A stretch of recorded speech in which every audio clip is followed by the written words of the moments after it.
여러분 사랑합니다. 사랑합니다. 우리 친구들하고 한번 인사하시고요.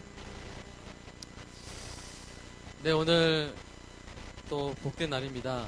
여러분 교회가 멀어졌지만 이렇게 오면서 예수님을 사모하는 마음으로 올 때 그 시간을 예수님께서 예배하는 시간으로 이렇게 생각해 주실 줄로 믿습니다. 이쪽이 좀 이렇게 노이즈가 나는데 이쪽을 좀 이렇게 줄여주세요.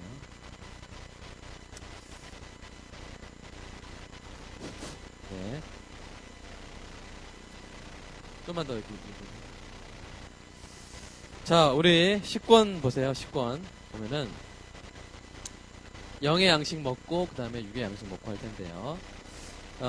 주님의 말씀 먼저 먹음으로 육의 양식도 우리에게 귀한 건강에 도움이 될 줄로 믿습니다. 우리 로마서 3장 펼쳐볼게요. 로마서 3장 3장 로마 3장 24절을 읽겠습니다. 25절을 써있는데 24절을 저와 여러분이 함께 읽도록 하겠습니다. 시작. 그리스도 예수 안에 있는 구속으로 말미암아 하나님의 은혜가 값없이 의롭다 하심을 얻은 자 되었느니라. 하나님의 은혜로 값없이 의롭다 하심을 얻은 자가 되었느니라. 무엇으로요?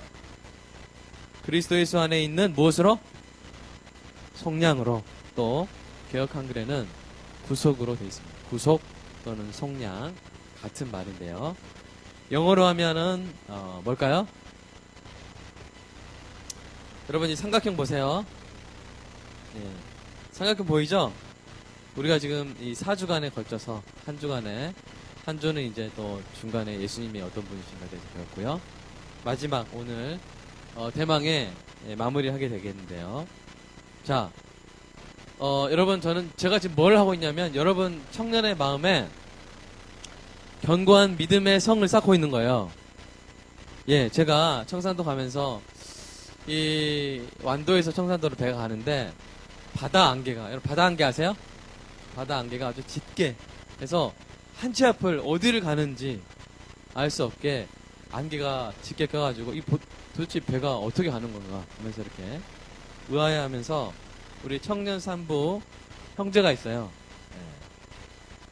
큰 산부 형제가 있는데 그 형제랑 청년부 7년, 청년 사부 7년을 지낸 그 형제랑 이렇게 형제 둘이 아주 분위기 있게 이렇게 안개를 헤치면서 배전에서 서 있었습니다.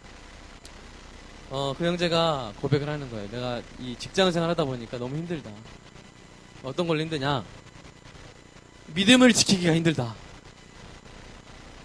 그럼 직장생활 하면, 사회생활 나가면, 이제 여러분 멋진 꿈을 가지고, 몇 명 막 전도하고, 신의 활동하고 이런 거 생각하지만, 가장, 우리의 그런 이상이나 그런 비전이 현실에 부딪혔을 때, 가장 긴급하게 다가오는,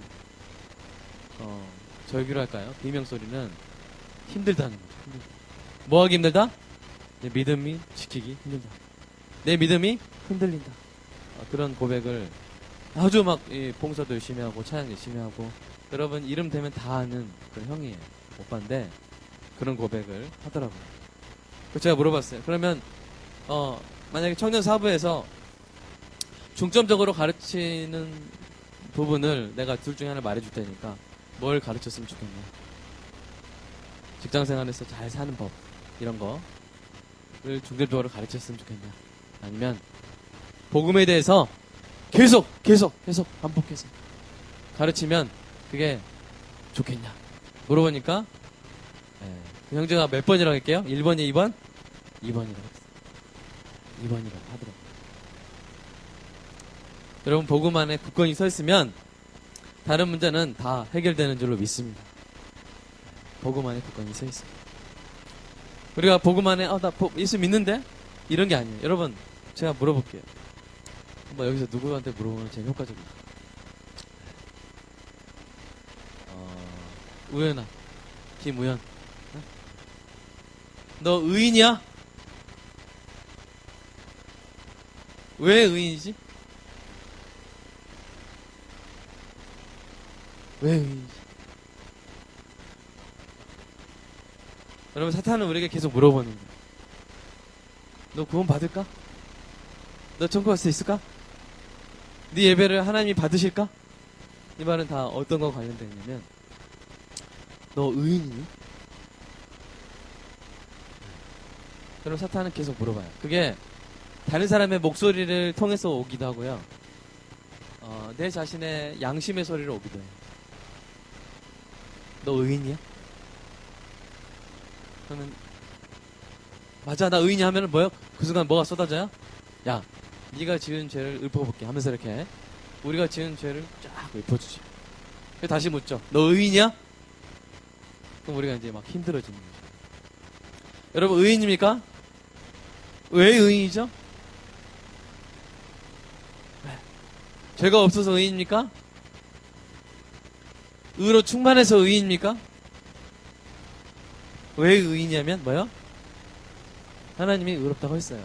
이겁니다. 우리 한번 옆에 친구한테 너 의인이야? 왜 의인인데? 그럼 여러분 대답. 하나님이 그랬어. 하나님이 그랬어. 하나님의 판결이 그렇습니다. 하나님의 판결이 여러분 의인이래요. 하나님의 판결이 의인입니다. 그 판결의 기초에서 여러분이 의인인 것입니다. 그래서 사탄이 주는 여러 가지 어떠한 고소와 고발과 근거 자료 에도 불구하고 여러분은 의인이에요. 이 부분에 있어서 여러분이 무너지지 않는 은혜가 있기를 주님의 이름으로 축복합니다. 두 번째, 사탄이 여러분이 자주 하는 질문이 있습니다. 뭡니까? 혜연아, 극자라고도 하죠. 혜연아, 하나님이 널 정말 기뻐하실까? 너 하나님하고 관계에 아무 문제 없니? 자, 다시. 하나님 널 기뻐하시니?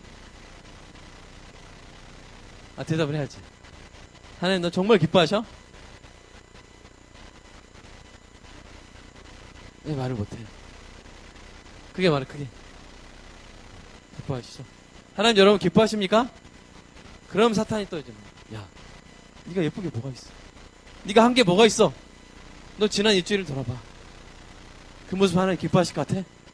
라고 사탄이 또 이렇게 하는 거예요. 그런 마음이 들죠? 그런 마음이 들 때가 없어요, 있어요? 자주 막 찌릅니다. 고소합니다. 사탄의 별명이 있어요. 사탄을 요한계시록에 뭐라고 하냐면 참소하는 자라고. 참소. 고소하는 자, 고발자. 그래서 우리를 자꾸 하나님으로부터 마치 멀어진 것처럼 만들어가는 그런 아주 공작을 계속 하는데요. 자, 한번 여러분 지금 이 복음의 근거에서 대답해 보세요. 하나님이 여러분을 기뻐하십니까? 자, 다시. 하나님 여러분 기뻐하십니까? 자, 다시 한번 물어볼게요. 하나님 여러분을 영원히 기뻐하십니까? 진짜 영원히? 여러분 누군가를 영원히 기뻐해 본 적 있어요? 한 10년 내내 한결같이 기뻐해 본 적 있어요? 여러분 아무리 절친이라도 그 친구 때문에 짜증날 때 있죠? 그쵸? 사이가 안 좋은 그런 시간이 있을 수 있죠? 여러분 또 이야기 나왔어요. 그래서 제가 여러분 우리 형제들 부탁합니다. 연애할 때 나 너 때문에 너무 힘들다.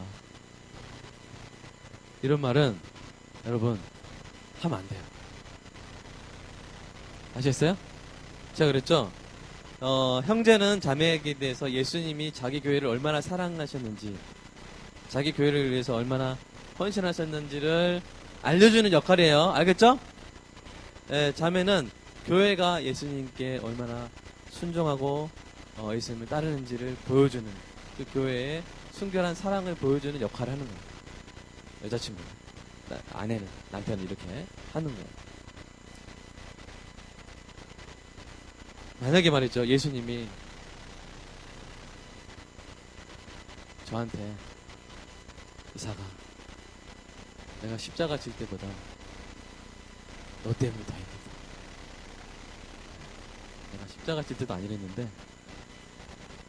너 한 명 이렇게 목사라고 키우면서 내가 주름이 들었다 하시면 제 기분이 어떨까요? 에? 힘들겠죠? 근데 예수님한테 그런 말 들어본 사람 있어요, 여러분? 없어요. 만약 그런 말을 혹시 뭐 듣는다면 사탄이 하는 말이에요. 예수님은 절대 그런 말 하지 않았어요. 왜냐면 예수님이 십자가를 못 박히실 때 요한복음의 표현에 의하면 우리를 선물로 받으셨어요.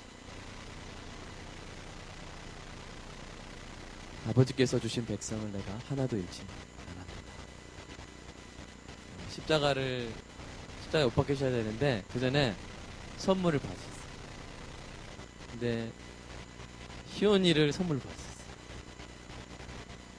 선물 받고 십자가에 못 박혀. 십자가 여러분 십자가에 못 박힐 때 누구를 생각했습니까? 하나님으로부터 받은 선물 시오를 생각하며 십자가를 버티는 것이죠. 희성이를 생각하며 십자가를 버티는 것이죠. 다혜를 생각하면서 아라를 상처를 생각하면서 십자가를 버티는 것이죠. 여러분 우리 아버지가 힘들고 어려워도 누구를 생각하면서 버티죠? 여러분을 생각하면서 버티죠? 예수님은 십자가의 고통을 중화시킬 만큼 우리를 사랑하시고 우리 기뻐하시죠. 그래서 우리는 예수님을 힘들게 하는 사람이 아니에요. 아멘.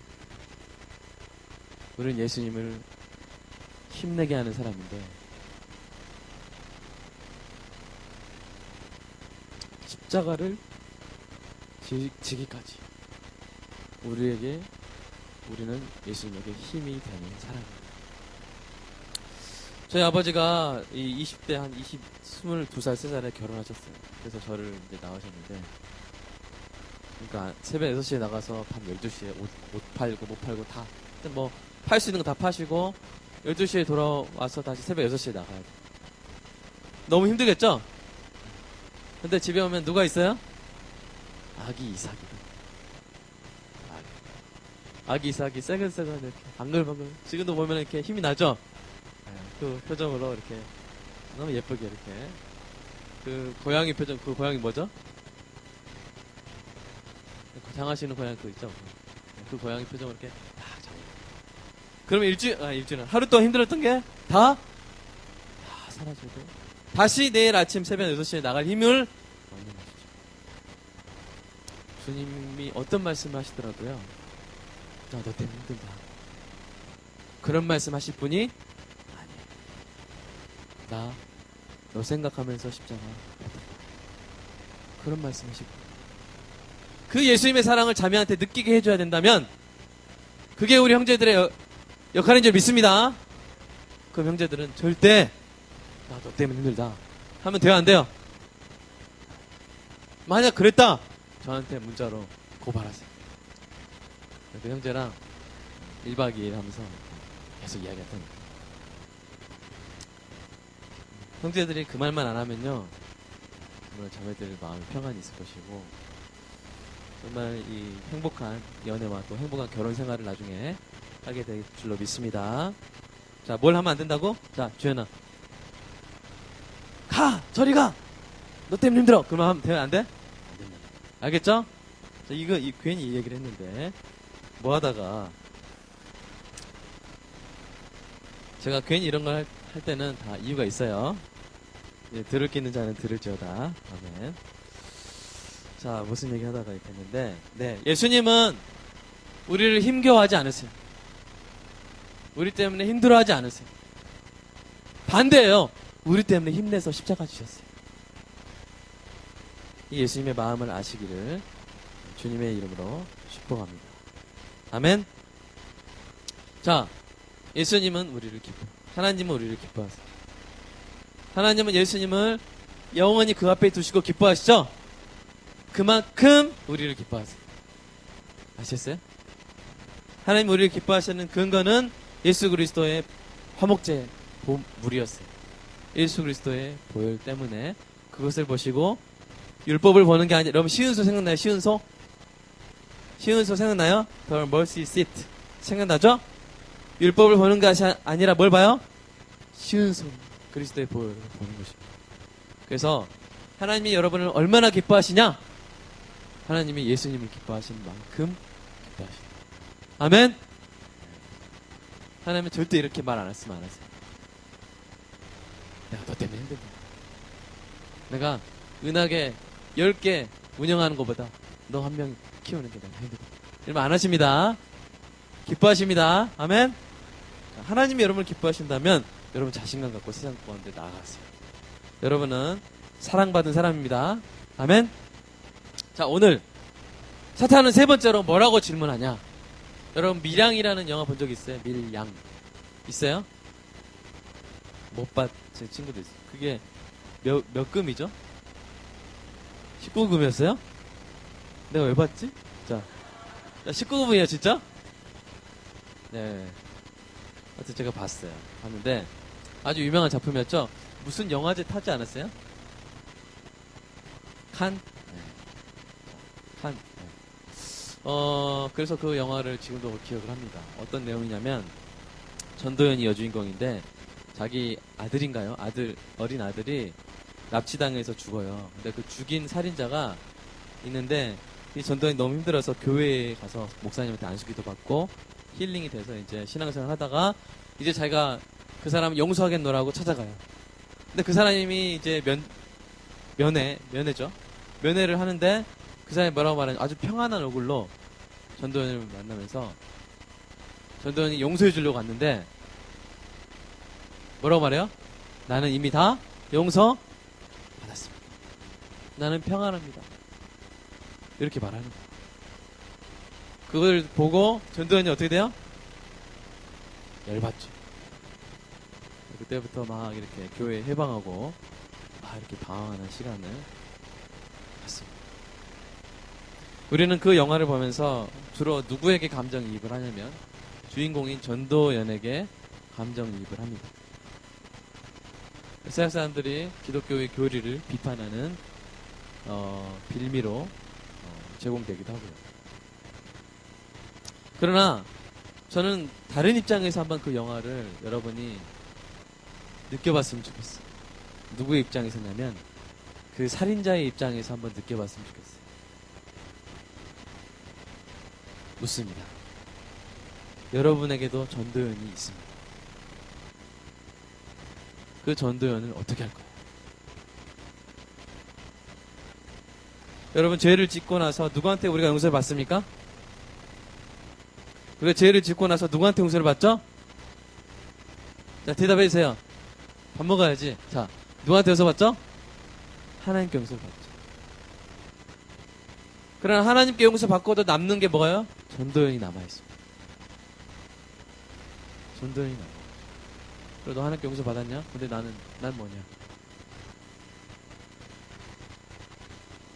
여러분 그 살인자에게만 전도연이 있을까요?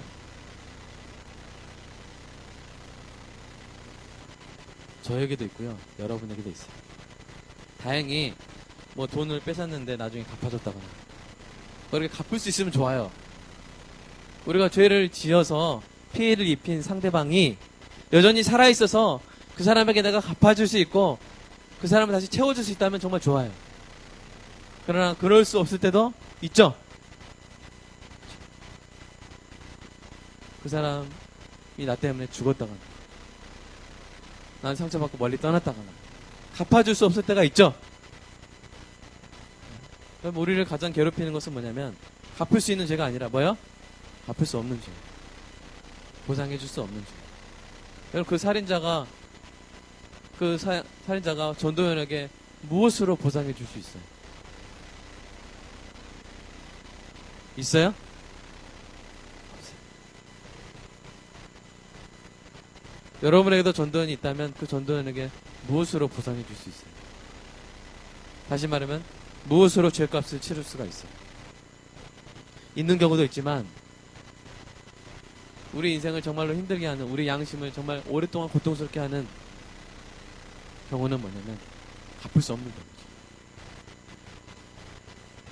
그런 일이 일어나지 않길 바라지. 우리가 그래서 누굴 죽였어요. 하나님께 용서 받았어요. 그러나 죽은 그 사람에게 우리를 뭘 해줄 수 있죠? 우리의 전도연에게 우리는 뭘 해줄 수 있을까요? 그리고 그것을 가지고 사탄은 우리를 여전히 공격하는 거죠. 뭡니까? 야, 그래 너 의인이라고 치자. 그래 하나님 너 기뻐하셨다고 치자. 근데 치르지 않은 네 집값은 너 자유로울 수 있어? 너 양심 그렇게 평안할 수 있어? 너의 전도연이 그렇게 오열하고 있는데 너는 그렇게 평안해도 되는 거야? 라고 사탄은 우리를 힘들게 합니다. 여러분이 지금까지 지었던 죄의 죄값을 치렀습니까? 그냥 만약 하나님이 의인이라고 하니까 하나님 기뻐하신다 하니까 그래서 그렇게 기뻐해도 되는 거예요? 죄값도 안 치르고 기뻐해도 되는 거예요? 이건 목사의 음성이지만 사탄의 말. 그렇게 우리를 공격하죠.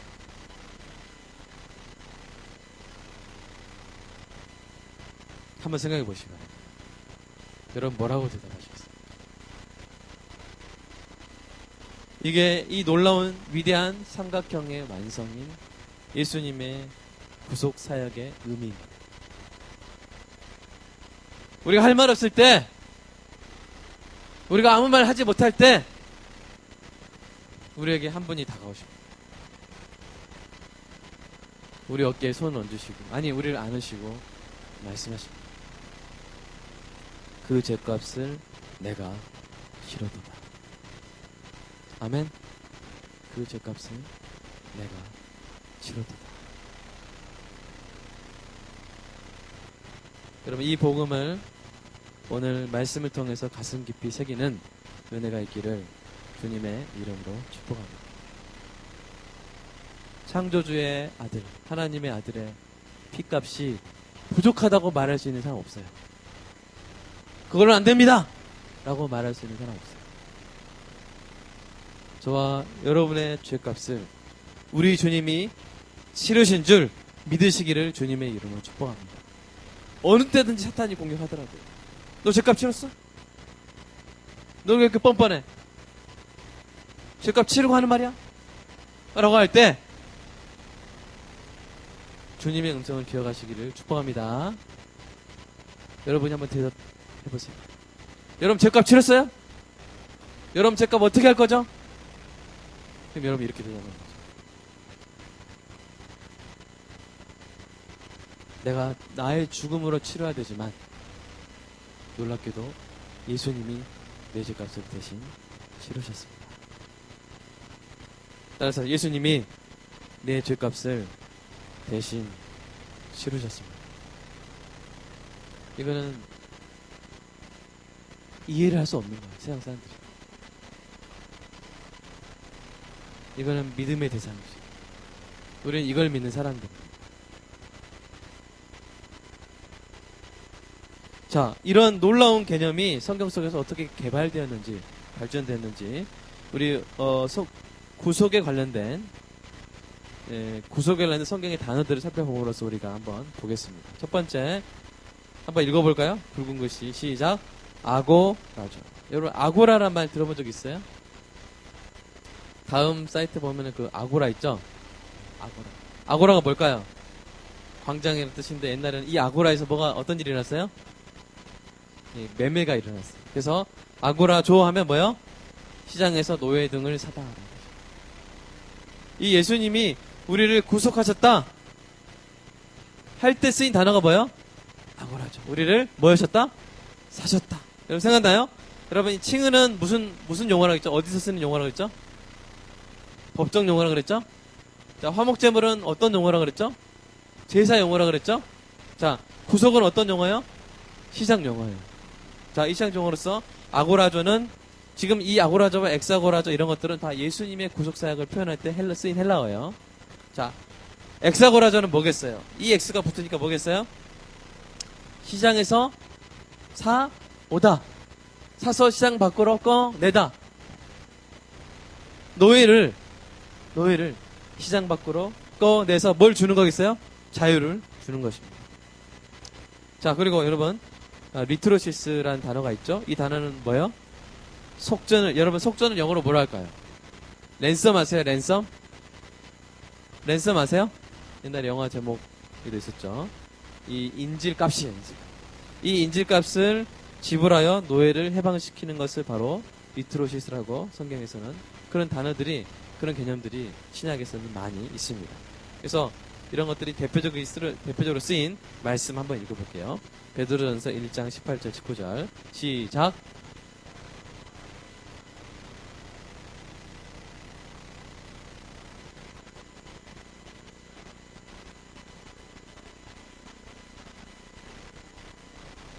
아멘. 우리의 죄값은 오직 예수 그리스도의 보배로 치러진 줄로 믿습니다. 네. 저희 어떻게 한 사람의 죄값을 다른 사람이 치를 수 있는가? 이런 개념들은 구약에서 계속해서 발견되고 있는데요. 2번 한번 읽어볼까요? 시작. 코페르. 네, 여러분 뭐 야외에 냄비 코페라죠? 네, 그 느낌으로 여러분 읽으시면 되고요. 자, 이 코페르는 어떤 개념이냐면 옛날에 이 구약 시대 때 이 사람을 치받는 그런 버릇이 있는 소가 있다면 이 소를 사람들이 지나가는 길에 놓아버리면 그것이 그런 버릇이 있음을 알고도 놓는 사람이 있고 그래서 그 소에 의해서 치받쳐서 죽은 사람이 있다면 그 사람은 사형도 당할 수 있다는 그런 율법이 있어요. 그런데 그 사람이 살 수 있는 방법이 있는데 그게 뭡니까? 소 주인이 피해자의 유족들과 합의를 하면 돼요. 그럼 배상금으로 뭘 지불해요? 코페르를 지불해요. 목숨값을 지불하는 것이죠. 그러면 죽음을 면할 수 있게 되는 이런 게 있는데 이것은 바로 뭡니까? 형벌에 대한 면제로서의 구속의 의미를 그리스도 사역의 구속의 의미를 우리에게 이해시켜 주는데 도움이 되는 배경적인 사상이죠. 이런 사상이 있다는 거예요. 알겠죠? 갑자기 뜬금없이 구속이라는 사상이 나온 게 아니라 하나님이 정해놓으신 율법에서부터 구속이 가능한 사상의 기초들이 있었다는 사실입니다. 자, 세 번째 한번 읽어볼까요? 시작. 고엘이란 말이 있는데 이것은 바로 친족 구속자란 말이에요. 여러분, 유대인이 어떤 사람이냐면 자, 하나님이 아브라함을 부르셨어요. 그래서 그 아브라함에게서 누가 납니까? 이삭이 나죠? 그 다음에 누가 나요? 야곱이 나오죠? 야곱의 이름 네 글자가 뭐예요? 이스라엘이에요. 이 이스라엘 백성이 12아들이, 이스라엘에 12아들이 있는데, 다 번성해서 생성된 민족이 뭐예요? 그 민족이 뭐예요? 유대인이에요, 유대인. 왜 유대인이냐면, 이스라엘, 곧 야곱의 12아들 중에 넷째 아들 이름이 뭐예요? 유다예요, 유다 하다가 그 유다의 민족들 해서 뭐가 된 거예요? 유대인이 된 거예요. 알겠죠? 유대가 뭘까? 유다인이 뭘까? 그게 궁금해하는 친구들이 있어서 제가 설명을 했습니다. 이 유대인의 법 중에서 어떤 게 있냐면 자, 요즘은 여러분 땅을 한번 팔면 영원히 매수인의 것이죠? 근데 이때는 우리가 유대인이에요. 예를 들어서 유대인이에요. 자, 지파가 있어요. 여기 루벤 지파, 뭐 레이 지파는 땅이 없으니까 뭐 유다 지파, 뭐 베냐민 있어요. 이게 땅입니다. 여러분 자리가 땅이에요. 땅인데 우리가 막 농사하다 보면은 흉년이 나서 곡식이 생기지 않을 때도 있죠. 그럼 배가 고프겠죠. 그래도 먹어야 되죠. 그럼 어떻게 하겠어요? 자기에게 있는 뭔가를 팔아서 곡식을 사야 되죠. 근데 팔 게 다른 게 있으면 모르겠는데 땅밖에 없다고 생각해봐요. 그럼 뭘 팔아야 돼요? 예를 들어서 자, 주연이가 농사했는데 흉년이야. 근데 성학이가 풍년이야. 근데 주연이는 팔 게 하나도 없어. 주연이가 뭘 팔아? 자기 땅을 팔고 일어나봐. 앉을 데가 없는 거야 이제. 자, 일어나서 이쪽 옆으로 가봐요. 서 있어. 왜 서 있어요? 자기 땅을 팔았어. 힘들겠죠? 그런데 뭐요? 이스라엘은 어떤 법이 있어요? 계속 앉아있어봐요. 이따가 안 깨줄 테니까. 서 있어봐요. 자, 뭐가 있냐면 그 희년이라는 제도가 있어요. 그래서 희년이 돌아오면 땅을 팔았더라도 다시 앉아봐요. 왜요? 희년이 돼서 그 땅이 원래 주인에게 돌아와요. 그러니까 하나님이 주인한테 맡긴 땅은 다른 사람이 영속적인 소유권을 가질 수가 없어요. 여러분 좋죠? 좀 이랬으면 좋겠는데 지금 현대 국가 중에서는 이러한 민법적인 원리를 취하고 있는 나라는 없는 것 같아요. 자, 그런데 어떤 경우에 문제가 생기냐? 주연이가 다시 이제 일어나 땅을 팔았어. 근데 누구랑 결혼했냐? 예를 들어서 이제 주혜랑 결혼했어. 표정. 자, 표정 관리하고. 자, 우리 지금 예배 시간이야. 자, 했는데 근데 그만 딸만 계속 낳고 딸만 낳다가 그만 주연이가 고생하다가 죽었다.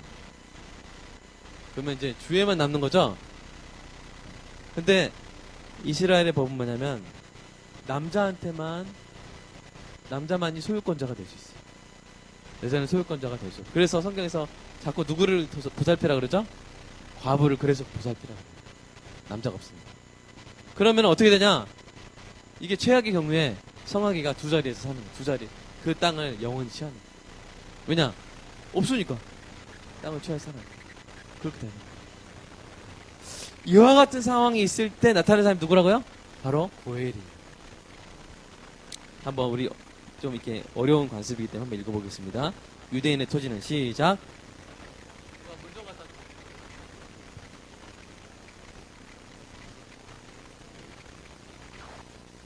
그것을 되찾아줄 의무가 있었다. 심지어 토지를 물려받을 남자 상속자가 없을 경우에 어떻게 해야 돼요? 친족의 의무는 상속자를 낳기 위해 과부와 결혼한 데까지 확대됩니다. 그러니까 성아기가 예를 들어서 성아기가 이제 땅을 샀으니까 명욱이가 예를 들어서 색깔도 빨갛죠? 둘 다 빨개. 그래서 주연이 사촌이야. 그랬을 때 남동생이라고 사촌이 해봐요. 그랬을 때 어떻게 해야 돼요? 땅을 사서 돌려줘야 되는데 근데 주연이가 죽었으니까 어떻게 해야 돼요? 이 주의 집안을 계속 주의 가문을 이 땅에서 살 수 있게 하려면 어떻게 해야 돼요? 명욱이가 이제 주연이랑 결혼해야 돼요. 그래서 이제 아들 낳아줘야 돼요. 근데 그거는 그 아들 성은 뭐예요? 조씨예요, 이씨예요? 오, 여러분 진짜 잘 이해하네요. 자, 이씨 가문에 이 땅을 돌려줘야 되기 때문에 그 아들 이름은 조씨가 아니라 조명욱의 조씨가 아니라 이주연의 이씨가 그렇게 해서 이씨가 계속 그 땅을 유지를 할 수 있도록 해주는 게 누가 해주는 일이에요? 바로 고엘이 해주는 거예요. 되게 신기하죠? 뭐 지금 그런다고 싶으면 좀 드라마가 좀 막장 드라마가 되겠지만 이때는 사람의 생존권이 너무나 더 중요했기 때문에 그냥 먹고 살아야 되는데 당시의 유일한 생산수단이 뭐예요? 토지잖아요. 그렇죠? 그렇기 때문에 이런 것들이 생존을 위해서 유지가 됐던 그런 제도죠. 자, 이럴 때 어떤 사람이 고엘이 될 수 있느냐? 자, 1번 조건 한번 읽어볼까요? 시작. 근족하니까 무슨 여러분 잘 생각하셨는데 가까운 친족을 말하는 거예요. 가까운 친족. 가까울 근자. 자, 가까울 근자. 자, 지금 무슨 생각하고 있어? 얼마나 가까울까? 그 생각하고 있지? 자, 무관한 사람은 할 수 없습니다. 알겠어요? 아무런 관련도 없는데 가가지고 주애가 좋아가지고 막 내가 고혈할 거야. 평소에 주애를 사모했던 사람 와가지고 그럼 돼요 안 돼요? 안 됩니다. 자, 두 번째 책임질 의사가 있어야 돼요. 명옥이 막 싫은데 막 억지로 막 이렇게 억지로 막 장가 보내고 그러면 돼요 안 돼요? 야, 강요할 수가 없습니다. 세 번째 속전을 지불할 능력이 있어야 돼요. 능력이 없는데 땅 살 돈이 없는데 해줄 수가 없는 거예요. 자, 이런 사람이 바로 고엘이 되는 거예요. 여러분, 이 이야기가 어디 나왔냐면 바로 룻기에 나옵니다. 여러분, 룻기 알아요? 룻기가 어디 있냐면 바로 사사기 뒤에 있어요.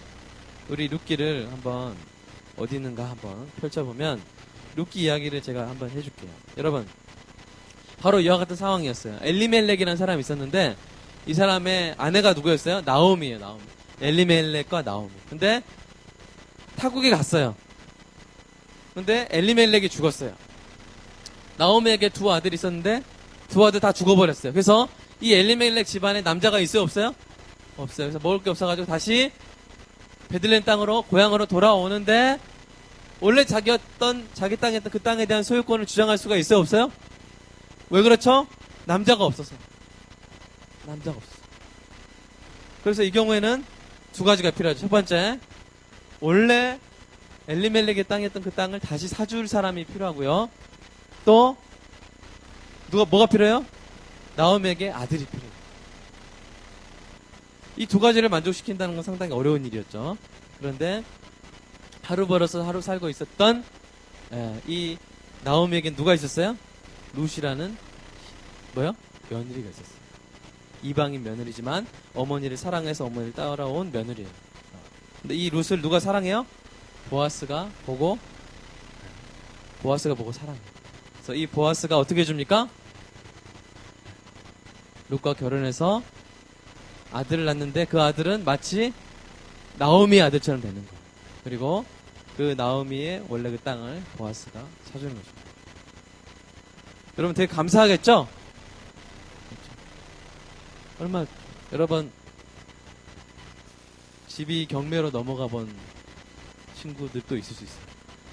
집에 빨간 딱지 다 붙어본 그런 경험이 있는 친구들도 있어요. 정말 이 돈이 없어가지고 어렸을 때부터 살았던 그 집이 넘어가는 그런 그 슬픔은 여러분이 드라마를 통해서 간접 경험하죠? 그쵸? 막 슬퍼하잖아요. 그쵸? 근데 어떤 사람 짠 하고 나타나가지고 그 빚을 다 치러준다면 얼마나 기쁘겠습니까? 만약 이런 사람이 있다고 생각해보세요. 여러분이 어떤 아웃백을 갔어요. 아웃백 갔는데 시켰는데 20만 원이 나오고 3명 먹어 20만 원 나왔어요. 먹을 때는 정신없이 먹은 거야. 근데 정신 차리고 보니까 돈이 없는 거지. 그런데 계산하려고 딱 가니까 계산할 필요 없대. 검은 안경 쓰고 검은 모자 쓰고 검은 양복을 입은 사람이 계산을 갔대. 참 여러분 좋죠 되게. 그런 사람 있으면 좋겠죠? 여러분도 마트에 가서 막 샀어요. 30만 원치 샀는데 또 계산하려 보니까 풀 속에서 검은 옷 입고 누가 튀어나와가지고 순식간에 계산을 갔다고. 그런 사람 있으면 좋겠죠? 계산맨 있으면 좋겠죠? 계산만 하지 말고 지불까지 하는 그런 계산맨이 있으면 너무 좋겠습니다. 저에게도 그런 계산맨이 있으면 좋겠습니다. 계산녀도 좋고요. 계산맨도 좋고. 여러분의 있기를 축복합니다.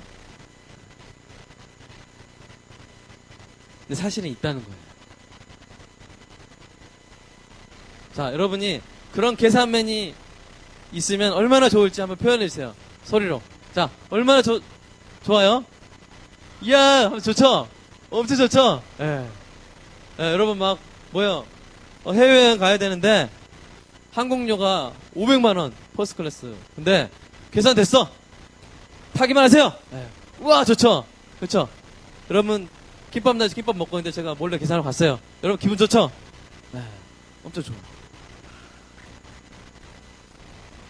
근데 그것과는 비교할 수 없는, 우리가 낼 수 없는, 우리가 치를 수 없는 그 값을 우리 주님이 대신 치러 주신 것입니다.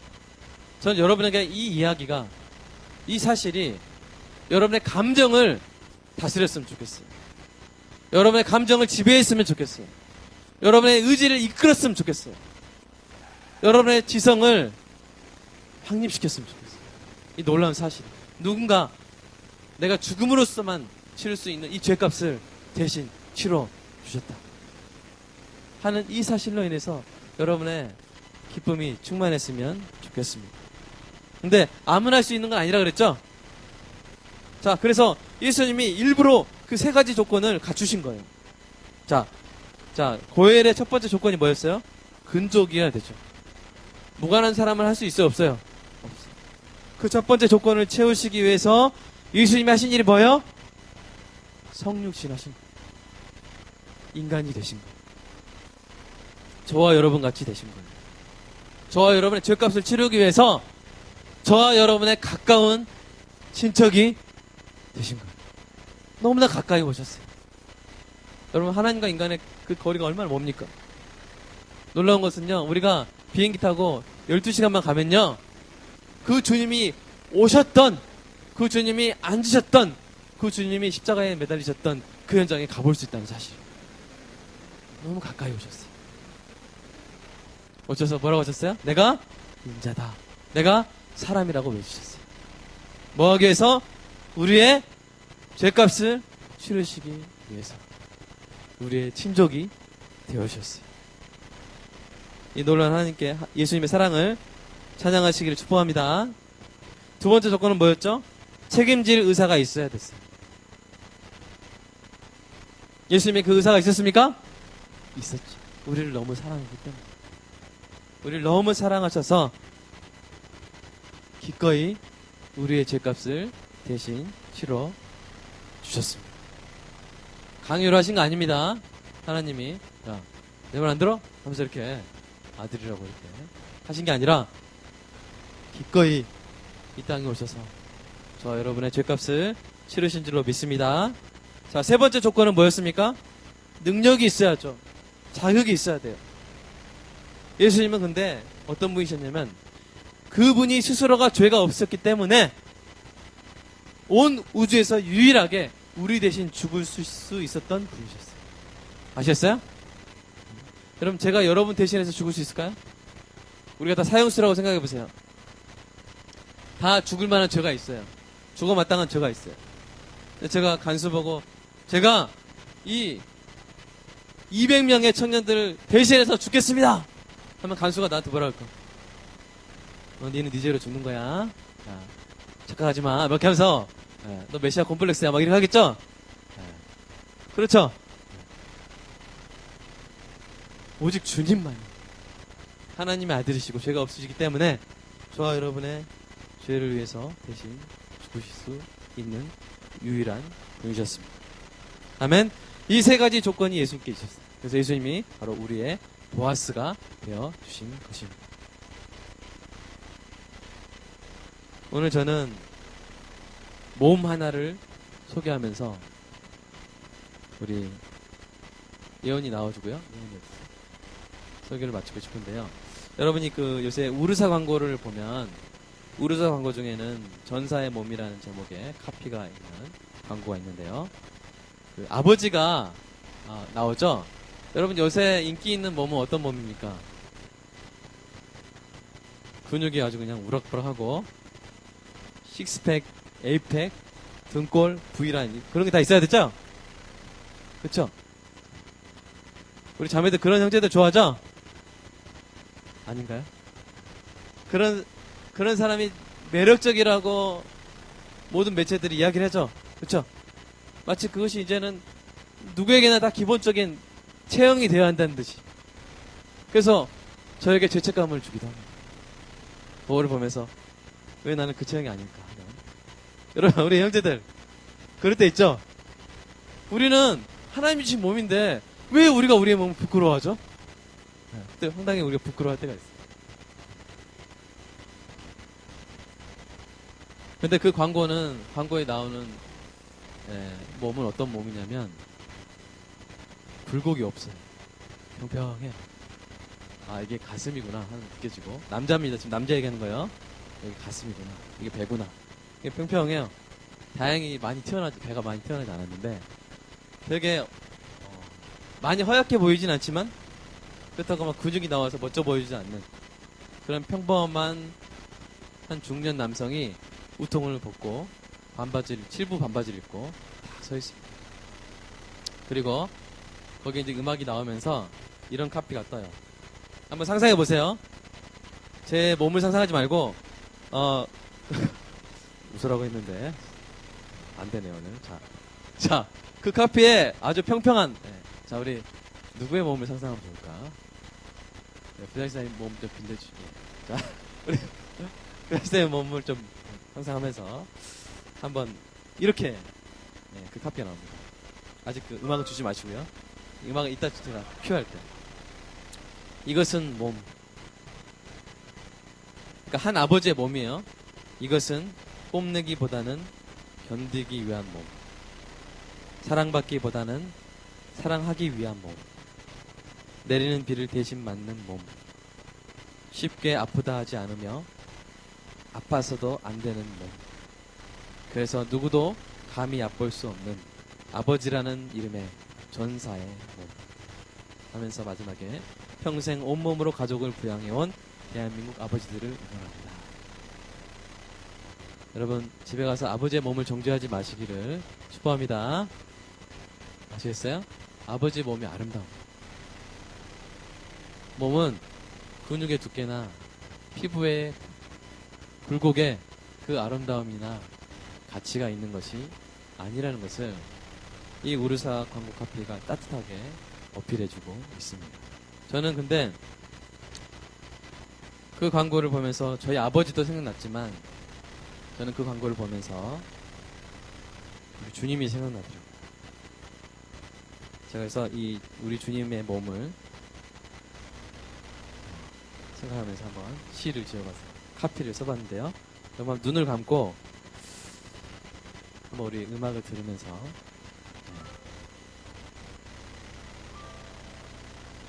이것은 몸. 누리기보다는 버리기 위한 몸.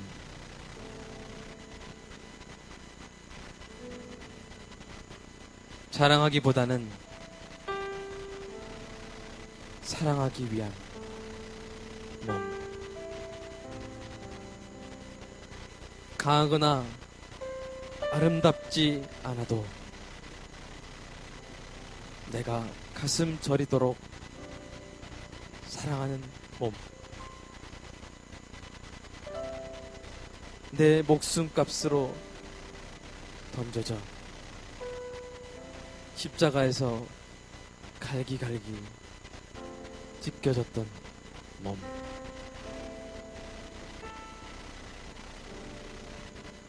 그래서 피할 수 없던 나의 울음과 죽음을 삼켜버린 몸.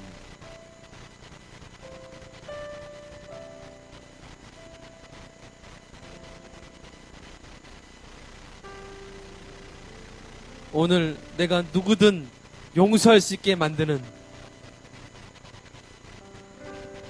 오늘 내가 어떤 절망에서도 다시 일어서게 만드는, 오늘 내가 어떤 무게도 견뎌낼 수 있게 만드는,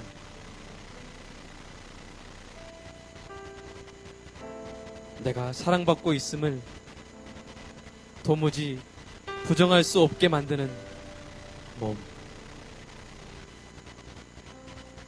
내 주님의 구속의 몸.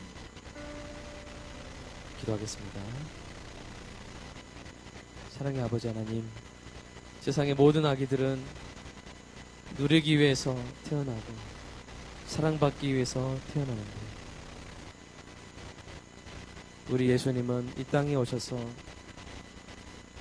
죽기 위해서, 버림받기 위해서, 상처받기 위해서, 채찍당하기 위해서, 우리의 죄값을 그 몸으로 다 받아내기 위해서 오신 주님이라는 이 놀라운 복음 앞에 무릎을 꿇을 수밖에 없습니다. 주님, 세상에 강하고 아름다운 몸을 우리가 좋아하고 우리가 선호하고 그 몸들 보느라 그 몸이 되기 위해서 몸부림치지만, 하나님, 정작 우리가 사랑하고 우리를 살렸고 우리에게 가장 값진 몸은 우리를 위해서 자기 몸을 버리신 우리 주님의 몸인 줄로 믿습니다. 우리가 그 몸을 바라보게 하여 주시옵소서. 우리가 그 몸을 담게 하여 주시옵소서. 우리가 그 몸을 기억하게 하여 주시옵소서. 나의 죄값으로 치러진 그 몸. 그렇기 때문에 어떠한 사탄의 참소에도 고발에도 너 죄값 치렀냐고 물어보는 그 모든 공격에도 우리는 주님의 몸을 떠올리며 믿음으로 대답할 수 있게 하여 주시옵소서. 또한 우리의 몸을 가꿀 때 어떤 몸이 가장 아름다운 몸이고 어떤 몸이 가장 소중한 몸임을 다시 한번 깨달아 몸에 대한 우리의 이해와 우리의 생각이 바뀌는 시간이 되게 하여 주시옵소서. 주님이 몸으로 치르신 그 죄값을 기억합니다. 이 주님의 몸으로 치신 이 죄값, 그 사랑을 기억하며 그 사랑이 우리 인생의 모든 선택들을 결정하게 하여 주시옵소서. 주님 사랑합니다. 주님의 이 구속의 사랑이 나의 이성과 의지와 감정을 지배하게 하여 주시옵소서. 예수 그리스도의 이름으로 기도드립니다. 바라만 봐도 행복한 사람, 마냥 사랑스러운 사람, 다 주고도 더 주고 싶은 사람, 함께함이 즐거운 사람. 예수 안에 있는 우리가 그런 사람입니다. 행복의 시작, 예수 그리스도.